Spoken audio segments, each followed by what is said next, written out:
લાભ મળે તો છોડવાનું, પણ એને જ લાભ લીધો કહેવાય એ ભ્રમ છે. આપણે સ્પષ્ટ હોય તો કામ થઈએ. સ્વામી બાપાને વિષયનું સુખ છે જ નહીં. એક શેઠી આવ્યા હતા અક્ષરધામમાં, કરોડોપતિ, 3 કરોડનું તો દાન કર્યું છે જૈન સમાજમાં.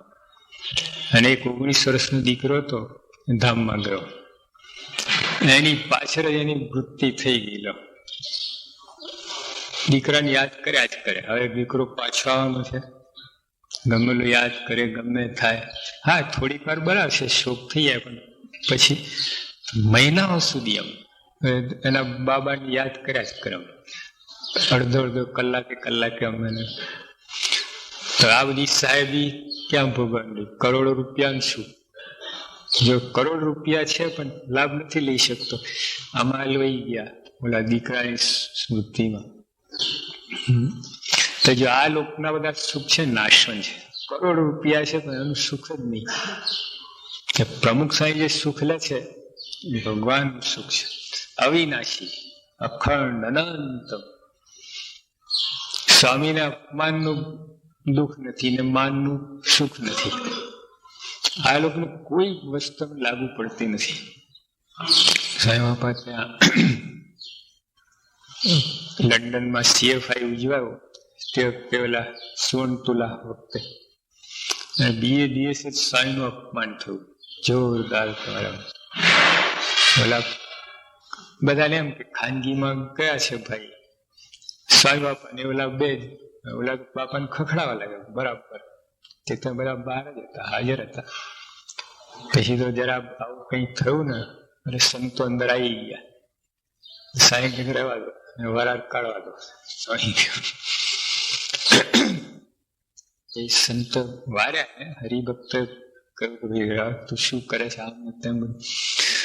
પણ જો આટલું જોરદાર અપમાન થયું તો સ્વામીને કાંઈ ખરેખર એમને બેડા એક રૂવાડું ફરક્યું બાપાનું. અને આપણે તો જરાક થઈ જાય તો દુખી થઈએ. પાણી લઈ લઈએ.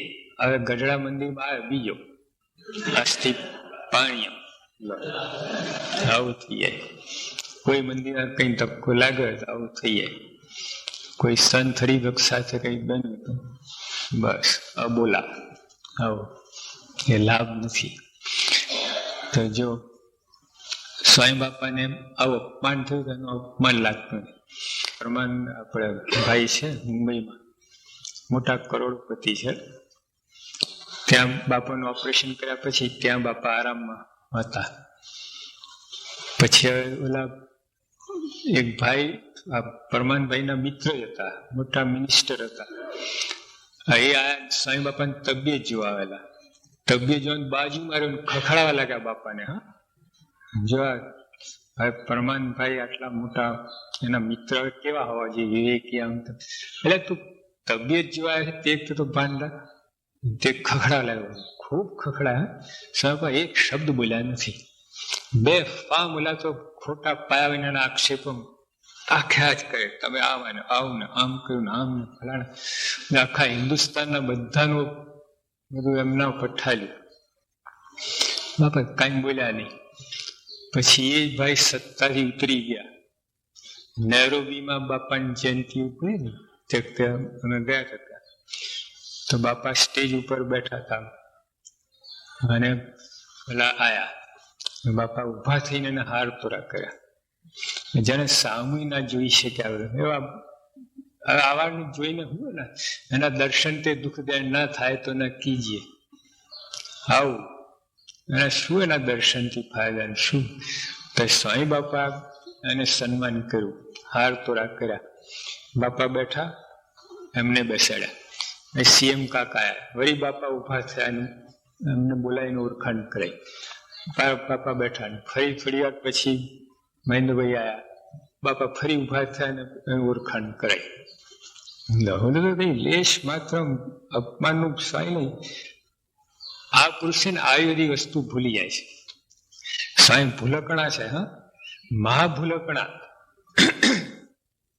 પણ આવું અપમાન થાય ને બધું ભૂલી જાય, મનમાં યાદ જ નથી રાખતા. ત્યારે આપણે વગર ડાયરી વગર નોટ કરે બરાબર, એટલું ઘોટી ઘોટીને પાકું કર્યું હોય ને, અને લાગ આવે તારે બરાબર ઊંધું વારી દઈએ. જ્યાં ભૂલવાનું છે આપણે ભૂલતા નથી, અને જે યાદ રાખવાનું યાદ રાખતા નથી. અહીંયા ફેર છે, દેખાય બધા સરખા છે. બાપાને આપણામાં કાંઈ ફેર આમ તો દેખાતું નથી. એમને ભૂખ તરસ લાગે છે ને, નિંદ્રા આવે છે ને, બધું થાય છે, થાક લાગે આપણને, પણ ફેર અહીં પડી જાય છે. ભૂલવા જેવી વસ્તુ ભૂલી જાય છે, યાદ રાખે છે યાદ રહે છે. ઉપકારો બધા યાદ રહે, કોઈ કામ માટે આટલું કર્યું યાદ રહે, આપણે એ નથી રહેતું. એટલે આ રીતે અપમાન થયું, એનું અપમાન નથી. સાંઈ આખી દુનિયામાં ફરે છે, કેટલાય સન્માન થાય. આપણે યોગી શતાબ્દી વખતે બાપાને કેટલા હાર પહેર્યા, આટલા મોટા 125 જેટલા હાર. અમે 5 જણ થાકી ગયા. તે ત્યાં છે તે ઠંડી પડી, ખબર, આખો મહિનો મને પરસેવો થયેલો નહીં. તે દિવસ હાર પહેરો તો પરસેવો થઈ ગયો, રેલા ઉતર્યા છે. બાપાને શું, અમે તો 5 જણ હતા, વારાફરતી હાર પહેરાવતા હતા. બાપા તો એક એટલા હાર પહેરીને બાપા સીધા બેસી ગયા. અમે પાછળ ટપાલ વાંચવા લાગે, લખાય કઈ બન્યું જ નથી. આખું સન્માનનું વાવાઝોડું આવ્યું, જતું રહ્યું, બાપાને કઈ ખબર જ નથી. અપમાનનું વાવાઝોડું આવે એમને કઈ નજરમાં નહીં. એટલે જે એમને આ સુખ કે દુઃખ નથી, માનનું સુખ નથી, અપમાનનું દુઃખ નથી. એટલે એ જ સુખ એમને ભગવાનનું છે, ભગવાનનું સુખ લઈ રહ્યા છે. એ સુખ આપણે પણ લેતા થઈએ તો એ લાભ લીધો કહેવાય.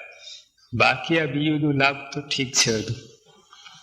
એટલે આમાં આપણી દ્રષ્ટિ હવે આ 5 પ્રકાર છે લાભ લેનારાના. એક તો લાભ લઈ રહ્યા હોય છતાં એને ખબર ના હોય, બાપાની આજ્ઞા પણ વર્તે, આ કરે, પણ છેટે રહેતા હોય એટલે એમ લાગે કે આપણને લાભ મળતો નથી. પણ લાભ લઈ રહ્યા હોય, અને જે પાસે આટા મારતા એમને લાગે કે આ સુખિયા છે, આ ભાગ્યશાળી છે, એ લોકોને લાભ મળે છે. એટલે પોતે લાચારી, લાભ લેવા છતાં લાચાર હોય છે. બીજો પ્રકાર છે એ એમ માને, એ બ્રહ્મા જ હોય છે. એને એમ કે આપણે લાભ લઈ રહ્યા છે, લેતા જ ના હોય. ભેગા ફરતા એટલે લાગે કે આપણે લાભ લઈ રહ્યા છે, પણ બાપાની ઈચ્છા પ્રમાણે, આજ્ઞા પ્રમાણે કઈ કરતા જ ના હોય. સેવામાં કે જે બાપાની જે રુચિ હોય, કથા અર્થા કરવી, આ કરીએ, કાંઈ નહીં, એમને ફરતા હોય, આટા મારતા હોય. જમવા ટાણે જમી લે, હુવા ટાણે હુઈ જાય. અને બાપાને જયારે દર્શન ના દે હોય ત્યારે માથું મારે દર્શન કરવા, લાગે કે લાભ લઈ રહ્યા છે. શાસ્ત્રીમાં જયારે બધા હરિભક્તો બેઠા હોય, સંતો બેઠા હોય, પછી શાસ્ત્રીની ઈચ્છા થાય કે બધા જાય જરા, તો યોગી પહેલા બહાર નીકળી જતા. બીજા શું છે, હંતાઈ રે, ખૂણે ખાંચડે આમ લાભ લે છે. સાઈની ઈચ્છા ના હતા આવી રીતે. એટલે જો આ બધું આપણે જાણ